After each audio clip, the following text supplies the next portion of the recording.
प्रिय विद्यार्थियों, आज हम हिंदी साहित्य के प्रथम प्रश्न पत्र में कवि रहीम पढ़ेंगे।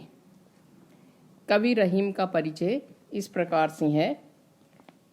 इनका पूरा नाम अब्दुल रहीम खान खाना था तथा वे अकबर के नवरत्नों में से एक थे।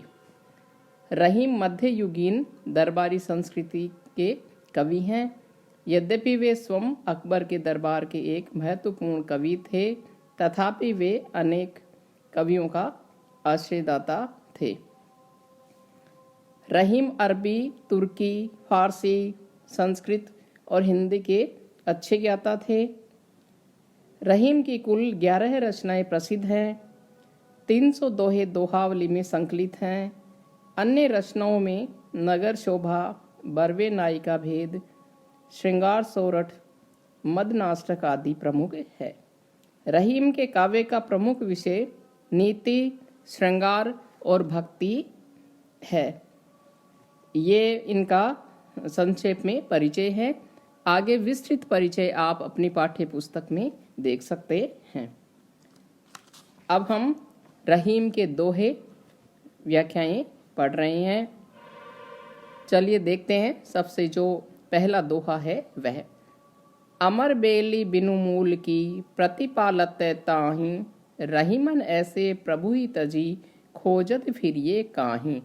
यहाँ रहीम मनुष्य को संबोधित करते हुए कहते हैं कि हे मनुष्य, तू अमर बेल बिनु मूल की, जो कि बिना जड़ की होती है। मूल जड़, बिना अमर बेल जो कि बिना जड़ की होती है, उसकी भी प्रतिपालत है ताही उसकी भी प्रतिपालत रक्षा करते हैं, पालन पोषण करते हैं।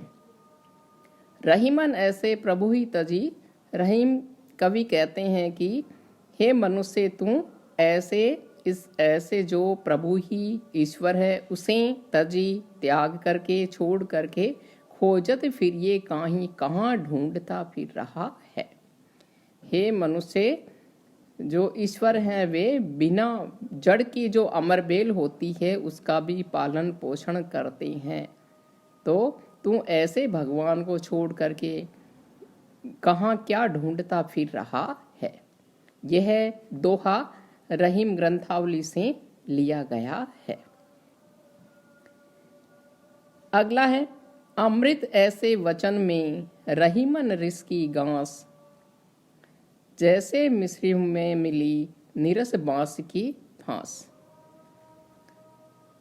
अमृत ऐसे वचन में कवि रहीम कहते हैं कि अमृत जैसे वचन में, अमृत जैसी वाणी में रहीम कवि कहते हैं रिस क्रोध, गांस गांठ, क्रोध की गांठ ऐसी होती है जैसे, जिस प्रकार से मिश्री जैसे मीठे पदार्थ में मानो नीरस बांस की फांस मिला दी गई हो। रसहीन जो मुंह में चुभने वाली होती है बांस की फांस, वह मिला दी गई हो। रहीम कवि कहते हैं कि अमृत जैसी वाणी में क्रोध की गांठ ऐसी ही है जैसे मानो मिश्री में नीरस बांस की फांस मिला दी हो। यहाँ पर अनुप्रास अलंकार भी है। मिश्री ही और मिली मैं की आवृत्ति हुई है, अनुप्रास अलंकार है। अगला है अरज गरज माने नहीं, रहीमन ए जनचारी, रिनिया राजा मांगता काम आतुरी नारी। इस दोहे में रहीम कवि कहते हैं कि अर्ज करना, विनती करना, प्रार्थना करना, गरज मजबूरी को, माने नहीं मानते हैं। रहीम कवि कहते हैं कि ये जनचारी, ये चार लोग, ये जो चार लोग हैं, ये चार व्यक्ति हैं, वे किसी मजबूरी या विवशता या विनती और प्रार्थना को नहीं मानते हैं। अब वो कौन कौन से लोग हैं उनका आगे उल्लेख किया है। रिनिया ऋणग्रस्त व्यक्ति, राजा मांगता और मांगने वाला, काम आतुरी नारी और काम वशीभूत स्त्री।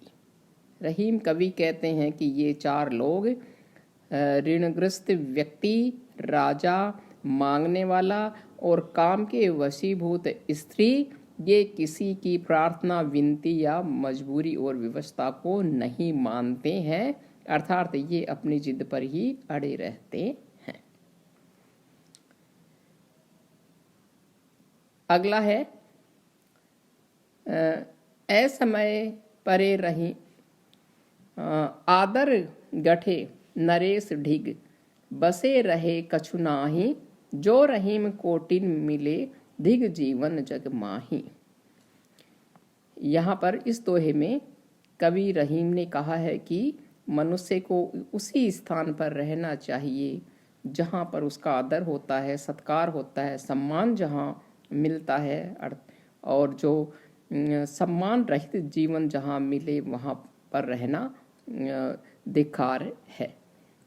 तो देखे, आदर गठे, अगर सम्मान व्यक्ति का कम होता है, आदर अगर नहीं होता है, नरेश ढिग, राजा के पास में भी, ढिग यानी पास, नरेश यानी राजा, राजा के पास में भी अगर व्यक्ति का आदर घटता है, सम्मान नहीं किया जाता है, तो बसे रहे कछु नाही, तो वहाँ निवास करने से भी कुछ नहीं, वहाँ पर भी अर्थात निवास नहीं करना चाहिए। जो रहीम कोटिन मिले, रहीम कवि कहते हैं कि कोटिन, करोड़ों रुपए भी अगर मिले तब भी धिक जीवन जग माही, धिक धिक्कार है, जीवन उस व्यक्ति का जीवन जगमाही इस संसार में।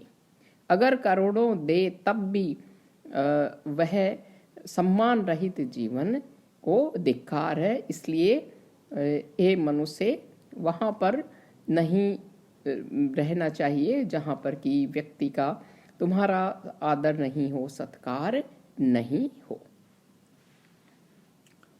अगला है आपन काहू काम के डार पात फल फूल, औरन को रोकत फिरे रहीमन पेड़ बबूल।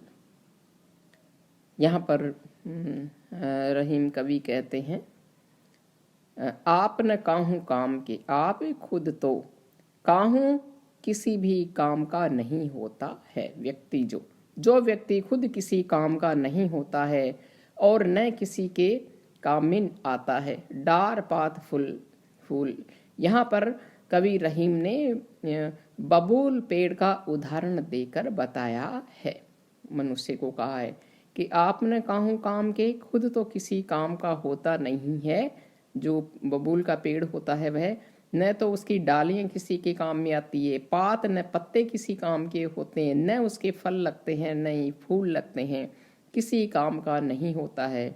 और क्या करता है, औरन को रोकत फिरे, और दूसरों को और रोकता फिरता है, रहीमन पेड़ बबूल, बबूल के पेड़ की तरह। जो व्यक्ति दूसरे के काम में बाधाएं उत्पन्न करता है, उसे कहा है बबूल पेड़ का उदाहरण देते हुए कि खुद तो किसी काम का नहीं होता है जो व्यक्ति, जैसे कि बबूल का पेड़ होता है, उस पेड़ की डालियां, पत्ते, फल, फूल किसी के काम में नहीं आते हैं, दूसरों के और उसके कांटे चुभते हैं, तो वैसे ही जो व्यक्ति किसी के काम में नहीं आता है, दूसरों के काम में और बाधाएं उत्पन्न करता है, वह बबूल के पेड़ की तरह होता है। इसमें अन्योक्ति है, बबूल के पेड़ के माध्यम से मनुष्य को कहा गया है, और कह की आवृत्ति हुई है, अनुप्रास अलंकार है। अगला है उगत जाहि किरण सो अथवत ताहि कांति, त्यों रहीम सुख दुख सबे बढ़त एक ही भांति। यहाँ पर जो मनुष्य के जीवन में सुख दुख आते हैं, उसे सूर्य का उदाहरण देकर कहा है कवि रहीम ने कि उगत जाहि किरण सो, उगत उदय होता है सूर्य, जाहि किरण जिन किरणों के साथ में, जिन किरणों के साथ में सूर्य उदय होता है, अथवत अस्त होता है, ताहि कांति उन्हीं की चमक के साथ में वह अस्त भी होता है। हालांकि उनकी जो कांति होती है वह मंदी पड़ जाती है, चमक जो होती है उन किरणों की सूर्यास्त के समय मंदी हो जाती है, उदय होते समय तेज होता है उनका प्रकाश। तो त्यों रहीम सुख दुख सबे बढ़त एक ही बाती, वैसे ही मनुष्य के जीवन में सुख और दुख दोनों समान आते हैं, दोनों एक साथ आते हैं। इसमें उदाहरण अलंकार है। यहाँ सूर्य के उदाहरण के द्वारा व्यक्ति के सुख दुख की ओर कवि ने संकेत किया है। अगला है, एक साधे सब सधे सब साधे सब जाए, रहीमन मूलई सींचिबो फूले फले अघाय। एक साधे एक काम को करने से सब सधे सारे काम सफल हो जाते हैं। सब साधे सारे कामों को एक साथ करने से कोई सा भी काम सफल नहीं हो पाता है। रहीमन, रहीम कवि कहते हैं कि जैसे मूलई सींचिबो, जैसे किसी पेड़ की जड़ को सींचने से, मूलई यानी जड़ को, सींचिबो यानी सींचने से, अर्थात पेड़ की जड़ में पानी डालने से वह हरा भरा हो जाता है। फूले फले अघाय, ये फूल और पत्ते सब हरे भरे हो जाते हैं केवल मात्र एक जड़ में पानी डालने से। यहाँ पर अनुप्रास और दृष्टांत अलंकार का प्रयोग हुआ है। अगला है, ओछो काम बड़े करे तो न बड़ाई होय, जो रहीम हनुमंत को गिरधर कहे न कोय। ओछो काम, छोटा काम, बड़े करे, अगर बड़े लोग कर देते हैं तो न बड़ाई होय, तो उसकी प्रशंसा नहीं होती है लोक में।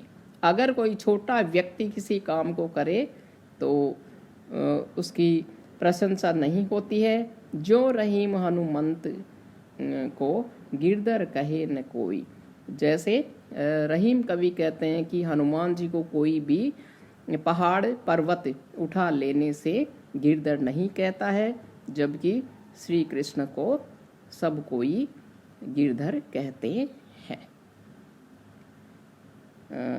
धन्यवाद।